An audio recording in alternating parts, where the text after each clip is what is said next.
अस्सलामुअलैकुम 10th class, welcome back.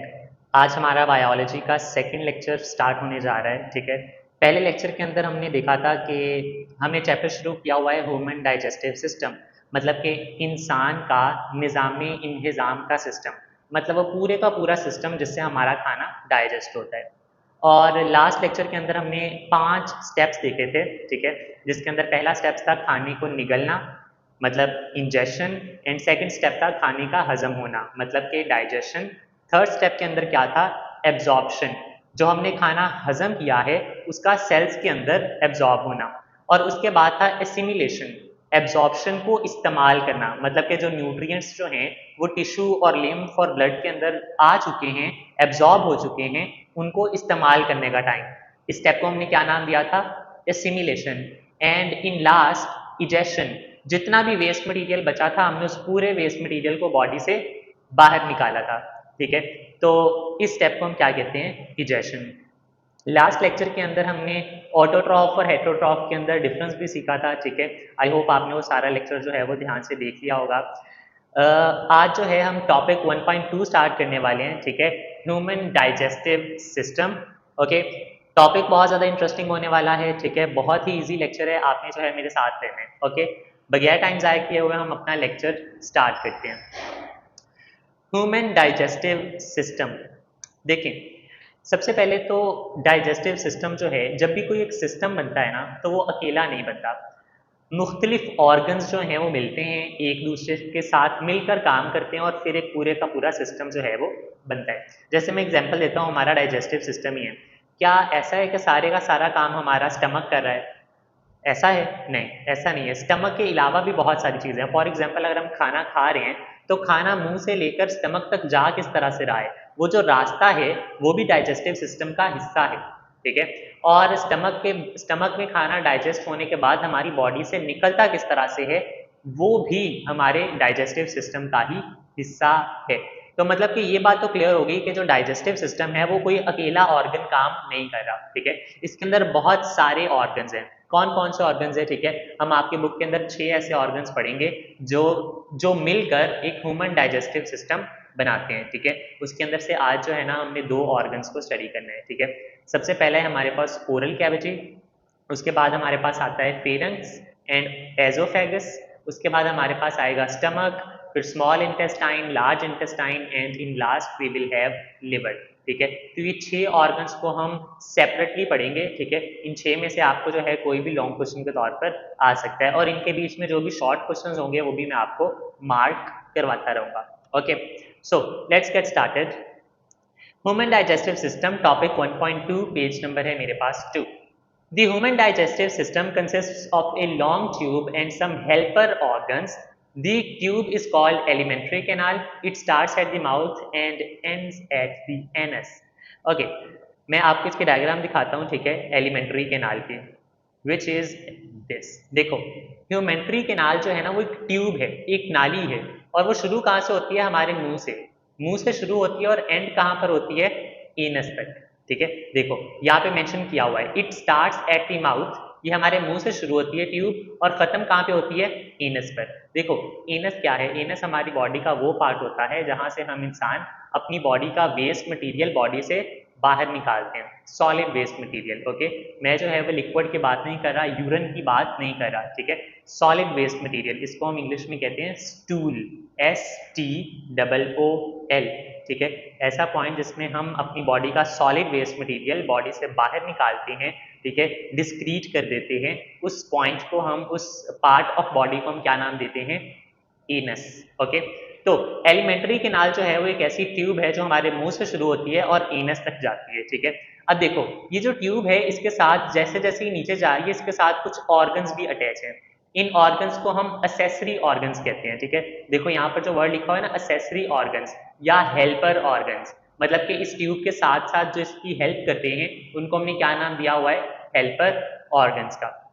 तो पहला स्टेप है हमारे पास एलिमेंट्री कैनाल। पहला क्वेश्चन आपका जो आ सकता है इस टॉपिक में से, डिफाइन एलिमेंट्री कैनाल। तो एलिमेंट्री कैनाल है क्या भाई? एक ऐसी ट्यूब है जो कि डाइजेस्टिव सिस्टम के अंदर एक ऐसी लंबी ट्यूब है जिसके साथ बहुत सारे हेल्पर ऑर्गन्स अटैच होते हैं, और इस ट्यूब को हमने नाम क्या दिया हुआ है? Alimentary canal. एलिमेंट्री केनाल मुंह से शुरू होती है और एनस पे खत्म हो जाती है। ये है हमारा पहला क्वेश्चन, एलिमेंट्री केनाल। इसके अंदर मैंने आपको जो भी वर्ड्स का आपको नहीं पता हो सकता वो मैंने आपको बता दिया है, ठीक है, कि इसका क्या मतलब है, इसका क्या मतलब है। और आपके सामने ये डायग्राम है जिससे आपको जो है वो जहन में रहेगा कि एलिमेंट्री केनाल होता क्या है और उसके हेल्पर ऑर्गन से क्या मुराद है, ठीक है। आप देखते हो ना, इस केनाल के बीच में लिवर आ रहा है, stomach, large intestine, small intestine, तो ये सारे क्या हैं, हेल्पर ऑर्गन्स। डन। ये हमारे पास थी डेफिनेशन एलिमेंट्री केनाल की। नेक्स्ट, अच्छा, अब जैसा मैंने कहा हमारे पास इसके अंदर 6 ऑर्गन्स हैं, तो हम 6 में से पहला पढ़ने जा रहे हैं विच इज ओरल कैविटी, ठीक है। तो this space behind mouth is called oral cavity. Mouth ये हमारा मुंह है, ठीक है। मुंह के जो पीछे का जितना भी एरिया है, जो स्पेस है, उसको हम कहते हैं ओरल कैविटी, जहां पर हमारे दांत है, जबड़ा है, जुबान है, ठीक है। उस पूरे हिस्से को हम क्या कहते हैं, ओरल कैविटी। और माउथ कैविटी दोनों की एक ही बात है। It contains taste buds on the surface of tongue for the taste of food, ठीक है। ये क्वेश्चन में से मिस हो गया, आपने इसको जो है ना वो यहाँ पे निशान लगवाना है, ठीक है, कि ओरल कैविटी होता क्या है, डेफिनेशन क्या है ओरल कैविटी की। यहाँ से शुरू होगा द स्पेस बिहाइंड, यहाँ से शुरू होकर टेस्ट ऑफ फूड, यहाँ तक अपनी बुक पे मार्क कर लो, मेरे से मिस हो गया, ठीक है। तो ओरल कैविटी होता क्या है कि माउथ के पीछे का जो एरिया है उसको हम ओरल कैविटी कहते हैं या माउथ कैविटी कहते हैं। और इसके अंदर जो है ना वो हमारे टेस्ट बर्ड्स मौजूद होते हैं, जो कि हमें बताते हैं कि भाई खाना नमकीन है, मीठा है, ठीक है। वो जो टेस्ट बर्ड्स होते हैं वो कहाँ पर होते हैं, हमारी जुबान के ऊपर। ये जो वर्ड लिखा हुआ है टंग, इसका मतलब क्या होता है, जुबान। Of course you guys know. Okay, next है हमारे पास द मैकेनिकल डाइजेशन। अच्छा देखो, जैसे जैसे क्वेश्चन आ रहे हैं मैं वैसे वैसे आपको लेकर चलूंगा, ठीक है।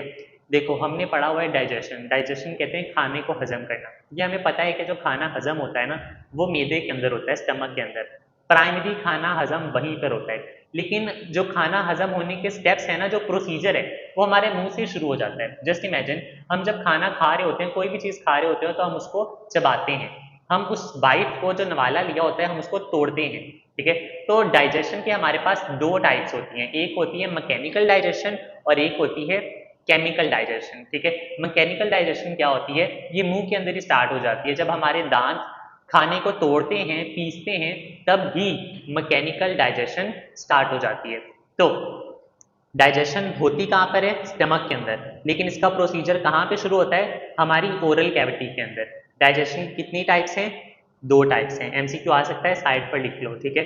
2 टाइप्स हैं, mechanical digestion and chemical digestion. अब मैकेनिकल डाइजेशन के अंदर क्या होता है, the mechanical digestion of food begins in oral cavity.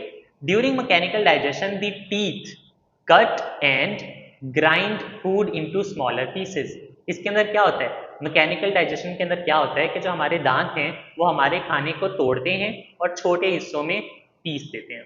इसको हम क्या कहते हैं, मैकेनिकल डाइजेशन। और दूसरा हमारे पास कौन सी टाइप है, केमिकल डाइजेशन। केमिकल डाइजेशन के अंदर क्या है, ये नेक्स्ट पेज है हमारे पास, पेज 3, ठीक है। इन oral cavity partial chemical digestion of carbohydrates is done by 3 pairs of salivary glands। हमारे मुंह के अंदर केमिकल डाइजेशन स्टार्ट हो जाती है, ठीक है। और ये किस तरह से होती है, 3 स्लाइवरी ग्लैंड्स, ठीक है। 3 स्लाइवरी ग्लैंड्स के जोड़े होते हैं जो कि केमिकल डाइजेशन को स्टार्ट कर देते हैं। देखो, मैकेनिकल डाइजेशन से तो समझ आता है भाई कि वो जो चीज़ें हैं, जो भी हम चीज़ खा रहे हैं वो पीसी जा रही है, वो ग्राइंड की जा रही है, जिससे वो छोटे पीसेस में टूट रही है।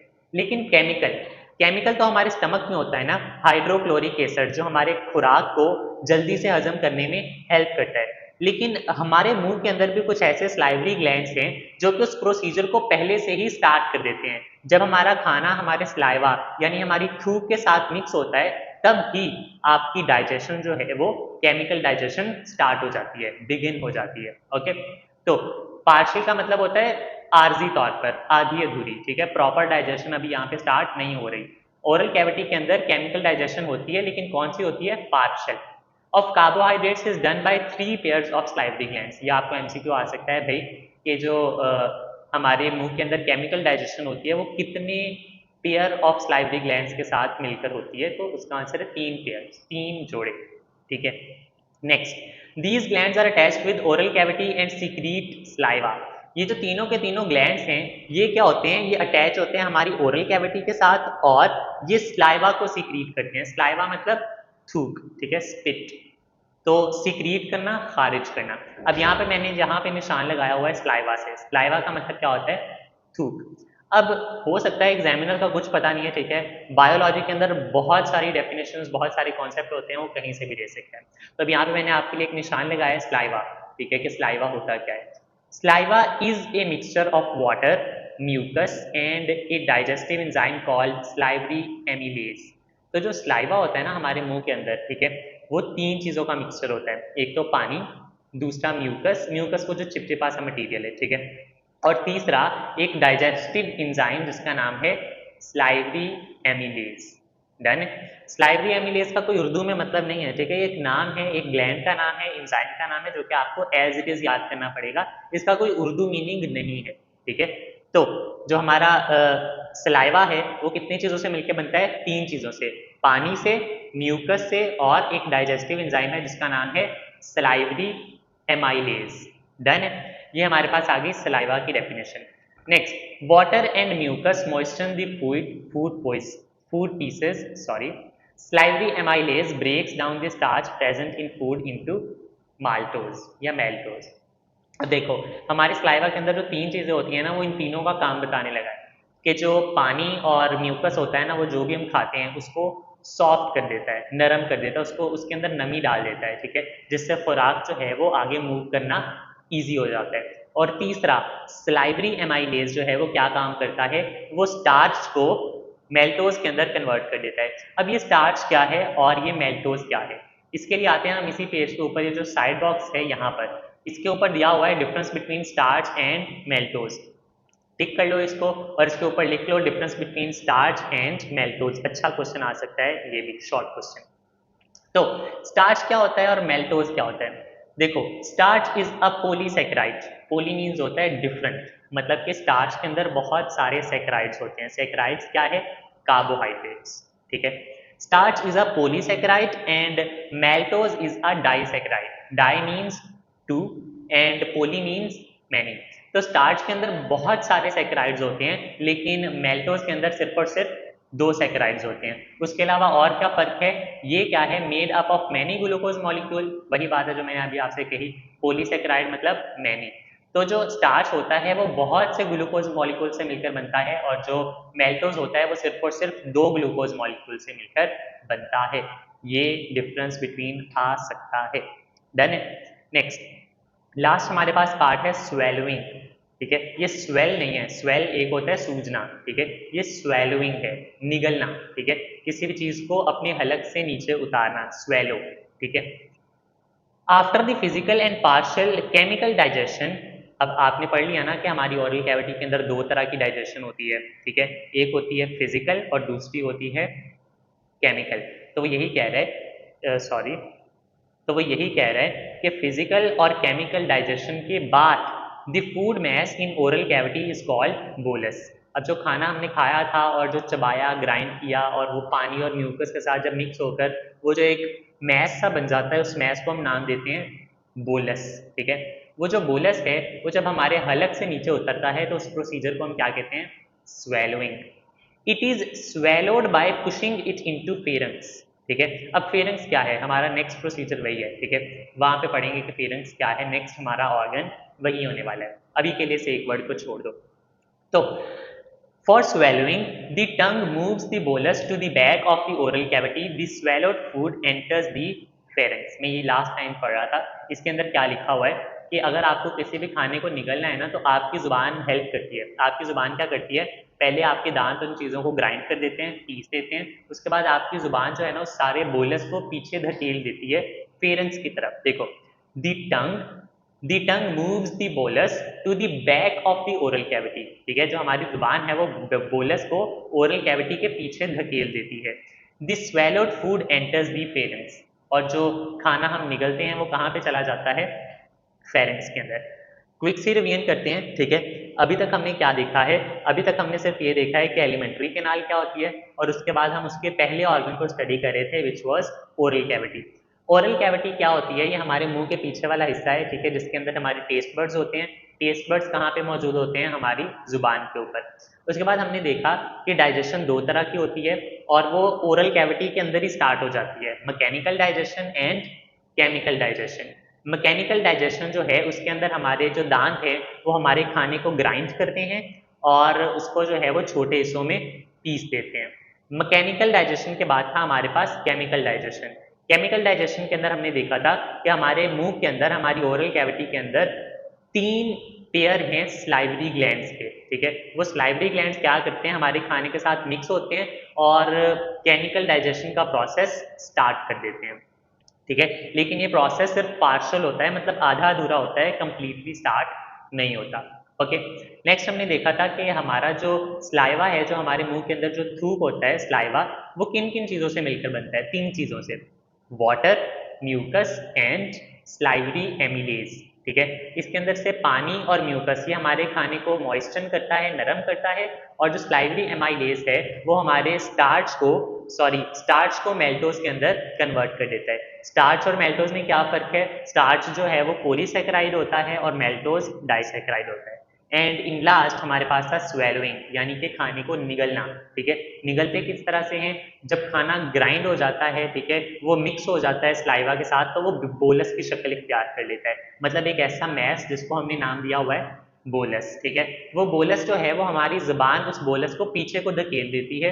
पीछे को किसकी तरफ धकेलती है, फेरेंक्स की तरफ। अब फेरेंक्स क्या है, अब हम वो स्टार्ट करने जा रहे हैं, ठीक है। आपने इसी तरह से इस पूरे प्रोसीजर को अपने जहन में रखना है, फिर आपको ये याद होगा, ठीक है।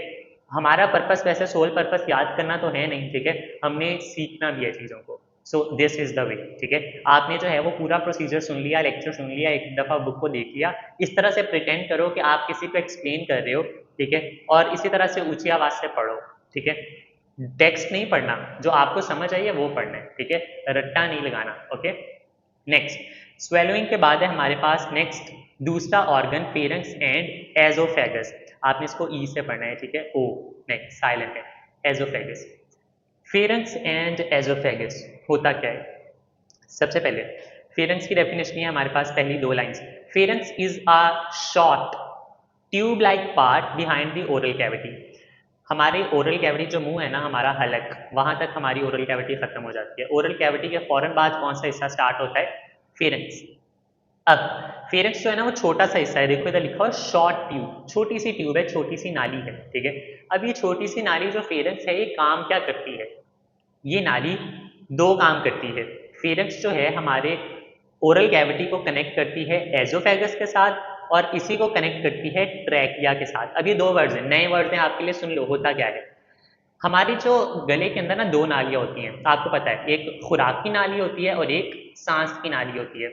जो खुराक की नाली होती है ना उसको हम कहते हैं एजोफेगस, एजोफेगस फूड ट्यूब, जिससे हमारा जो है ना खुराक मेदे तक जाती है। और दूसरी नाली होती है ट्रैकिया, मतलब कि सांस की नाली, जिससे हम जो सांस लेते हैं ना नाक से या मुंह से, वो सांस हमारे अंदर जाता है, ठीक है। आपने अक्सर नोटिस किया होगा कि जब हम खाना खा रहे होते हैं, जब हम खाना निगल रहे होते हैं, तो हम सांस नहीं ले पाते, ठीक है, क्योंकि जो हमारे सांस की नाली है वो उस वक्त तक उस लम्हे के लिए थोड़ी सी ब्लॉक हो जाती है, बंद हो जाती है, ठीक है। वो कौन करता है उसको भी हमने अभी आके इसी टॉपिक के अंदर देखना है, ठीक है, don't worry.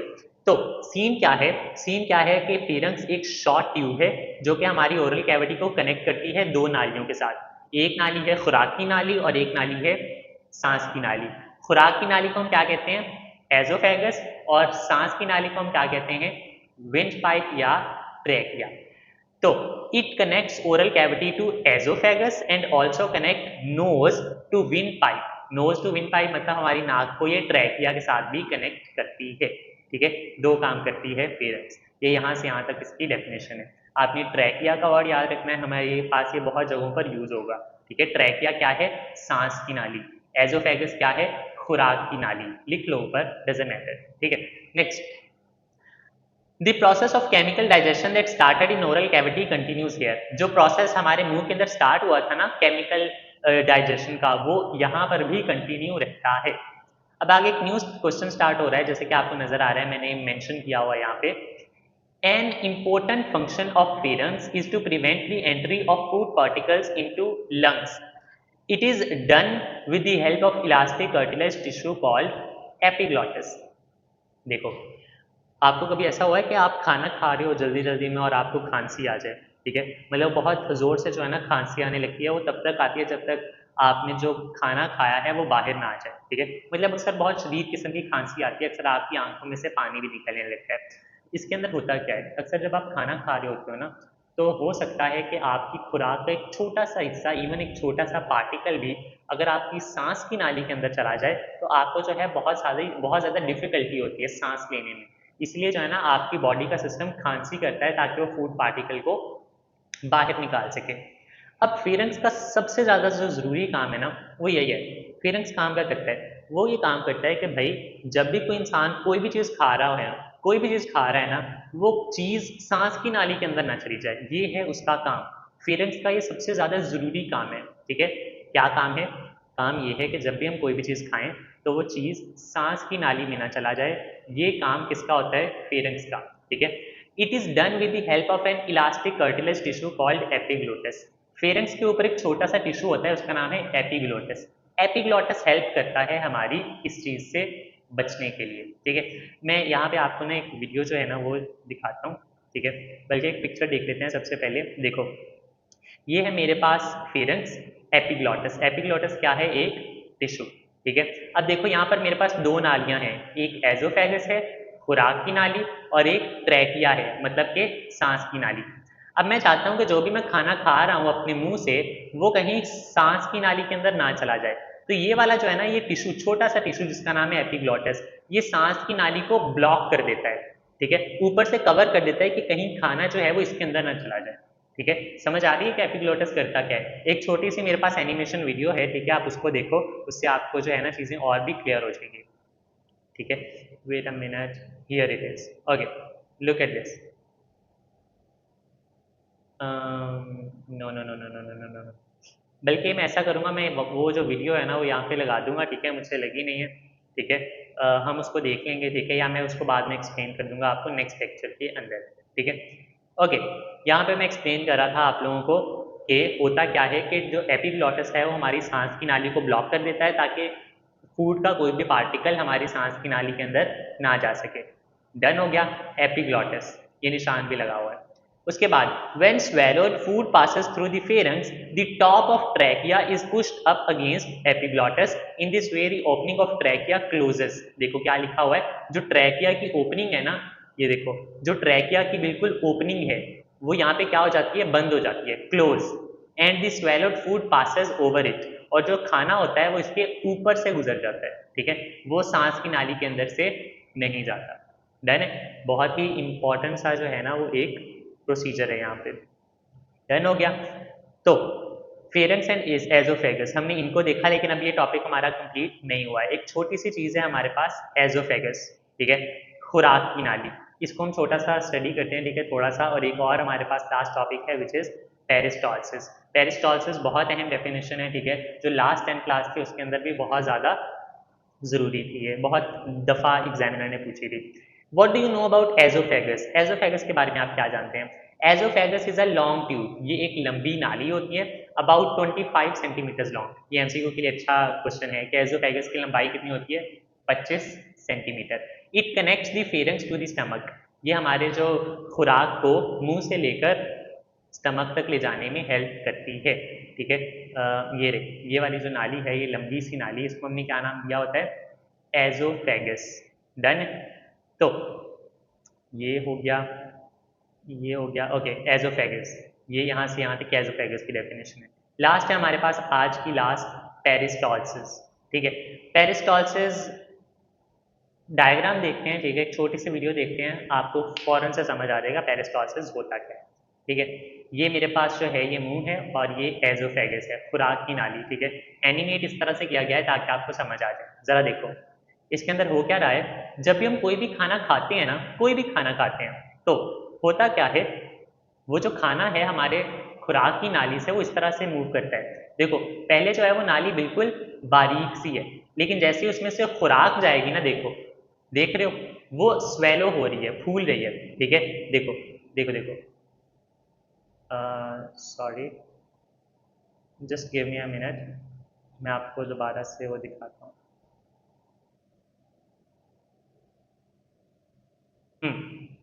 Just look at it,